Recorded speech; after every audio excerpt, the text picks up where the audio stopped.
వినాయక చవితి హిందువులు ఎంతో ఉత్సాహంగా జరుపుకునే ప్రధాన పండుగల్లో ఒకటి. 2025లో ఈ పండుగ ఆగస్టు 27 బుధవారం రోజున జరగనుంది. గణేష్ చతుర్థి అంటే మన గుర్తొచ్చేది గణపయ్య విగ్రహం, అందమైన మండపం, అలాగే ఆయన చేతిలో ఉండే లడ్డు. కానీ ప్రశ్న ఏంటంటే, ఎందుకు గణపయ్య చేతిలో ఎప్పుడూ లడ్డూనే పెడతారు? దీని వెనుక ఉన్న విశేష కథను ఇప్పుడు చూద్దాం. ఈ పండుగను పిల్లల నుంచి పెద్దల వరకు అందరూ ఆనందంగా జరుపుకుంటారు. చిన్నపిల్లలు మట్టితో గణపయ్య విగ్రహాలు తయారు చేసి పూజలు చేస్తూ ఉత్సాహంగా గడుపుతారు. పెద్దవారు కూడా మండపాలు వేసి పూజలు, భజనలు నిర్వహిస్తూ 9 రోజుల పాటు సంబరాలు జరుపుతారు. ఈ సందర్భంగా ఎలాంటి లడ్డు తయారు చేయాలి, ఎంత పెద్దదిగా కొనాలి అన్న దానిపై ప్రత్యేక శ్రద్ధ పెట్టబడుతుంది. ఎందుకంటే లడ్డు గణపయ్యకు ఎంతో ప్రీతిపాత్రమైన నైవేద్యం. పురాణాల ప్రకారం లడ్డు గణపయ్యకి ఇష్టమైన ఆహారం.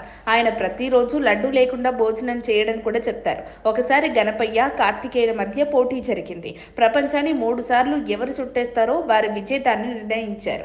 కార్తికేయుడు తన మయూరంపై ఎగిరి ప్రపంచాన్ని చుట్టేశాడు. కానీ గణపయ్య మాత్రం తన తల్లిదండ్రులైన శివపార్వతుల చుట్టూ 3 ప్రదక్షిణలు చేశాడు.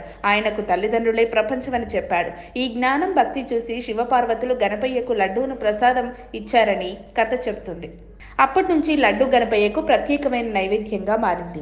గణపయ్య చేతిలో ఉండే లడ్డు కేవలం మిఠాయి మాత్రమే కాదు, ఇది జ్ఞానం, ఆనందం, సంపూర్ణతకు సూచిక. పండితుల అభిప్రాయం ప్రకారం లడ్డూను భుజించడం వల్ల జ్ఞానం పెరుగుతుందని, హృదయంలో సంతోషం నింపుతుందని చెబుతారు. అందుకే గణపయ్య లడ్డూ కోసం అనేక చోట్ల వేలాలు కూడా జరుగుతాయి. ప్రజలెంతో డబ్బు ఖర్చు చేసి కొనుగోలు చేస్తారు.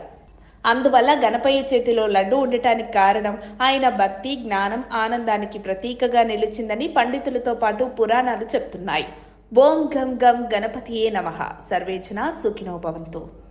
మరిన్ని అప్డేట్స్ కోసం మా కాయ్ టీవీని సబ్స్క్రైబ్ చేసుకోండి. మా వీడియో కనుక మీకు నచ్చినట్లయితే లైక్ చేయండి, షేర్ చేయండి. మీ విలువైన అభిప్రాయాలను కామెంట్ బాక్స్లో తెలియజేయండి.